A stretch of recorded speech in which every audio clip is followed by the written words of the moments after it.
Handled. Maria Cardona was the senior advisor to Hillary Clinton's presidential campaign. Lanny Davis was the special counsel during the Clinton administration. Welcome to you both. Thank you. Lanny, you think about the fact that Weiner works for Hillary Clinton. No doubt she's been a good person to sort of lean on and talk to during all of this, I would imagine. And we also have heard that Bill Clinton has talked to Anthony Weiner about this. What are the lessons learned from all of that? Well, first of all, my heart goes out to Huma, who I've known for many years, and I also feel sympathy for the pain that Anthony Weiner is going through. He's been the harshest critic on himself, and he's apologized, and I accept that apology, and he's got a lot of work to do at home with Huma and with himself. I'm just not sure about the unseemliness of Democrats racing to the microphones to call for somebody to resign. Last time I looked, when you're looking at someone in an ICU hemorrhaging, you don't ask them to commit suicide. You give them a little time. I also don't hear one single Republican calling on David Vitter to resign and focusing this just on something that was a tragic weakness that President Clinton owned up to, and only looking at that example when Republicans sanctimoniously have a United States Senator who himself suffered, and I felt sympathy for him as well. Of course, Lanny, everything you say is true, but the reason that the Clintons are brought up in this situation is because, Anthony Weiner reportedly turned to Bill Clinton to get some advice on this, and they know each other. He officiated at the Weiner's wedding, so that is why, that's why I think that connection has been made. I'm only making the point I haven't heard the name David Vitter as another example of someone who didn't resign. Not one Republican we've absolutely talked about not David Vitter. one Republican ever asked him to resign. Well, you know what? You're absolutely right. And this whole kind of thing works differently in every single case. I'm fascinated, actually, by the sort of stick-to-itiveness that Anthony Weiner is, and it's not surprising, Maria, that he's exhibiting this. Anybody who's ever spoken with him knows he's a very tough guy, and he looks to be hanging in there and doing quite well in the polls, I would point out. Marist poll has him at 56%.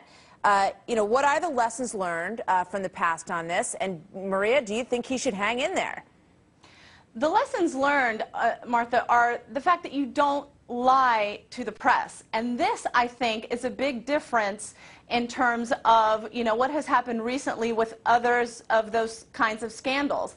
I think that has been sort of issue number one for me in terms of why I think he should resign right now. Obviously, because you don't come out and for a week lie to the press, lie to the public, lie to your constituents. You don't go do a round of interviews with every single network and continue that lie. Clearly, the only reason he came clean is because he knew he was going to get caught. It's very interesting. You think about the Ethics Committee, and we looked at some cases this morning. Maxine Waters has never been called in front of the Ethics Committee. That has been indefinitely postponed, it appears. Eric Massa was supposed to go before the Ethics Committee. He resigned, and then they dropped it. Charlie Rangel was censured by the Ethics Committee. He went on to continue in his position. And I was reading one report this morning that said the Ethics Committee, why would anyone fear them? I mean, they basically, it's where ethics issues go to die, according to one report this morning. Lanny, what do you think about that?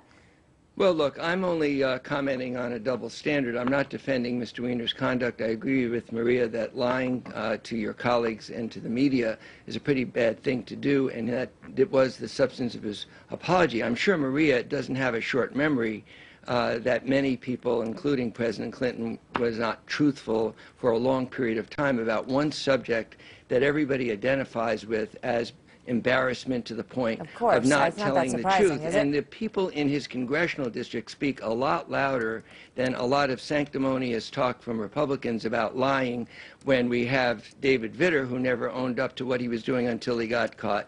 And I think that we should be a little bit more forgiving about this particular subject, but I agree with Maria. What he did was a terrible thing, and he said it was a terrible thing. Well, I think everyone asks themselves, when you look at these situations, you say, if this person were teaching a class in my town, would I want them to go back into the classroom? And do I want them to go back to Congress? And that's a question that the voters will all have to answer for themselves as they go through this process. Martha, can I just say one last thing, which is, it's a very different time that we live in from what happened to President Clinton. We are living this 24/7, and I'm sorry, but no one, thankfully, had to deal with a picture of the president's privates on their email. That's what we're dealing with, and I think that we have to hold these officials to a higher standard. It's about time. Lots of descriptions, though, that stayed with most people out there for quite a long time. Lanny, it's always good to have you with us. Thank you so much for coming in. Maria Cardona, thank you very much. Have a good weekend. Thank you.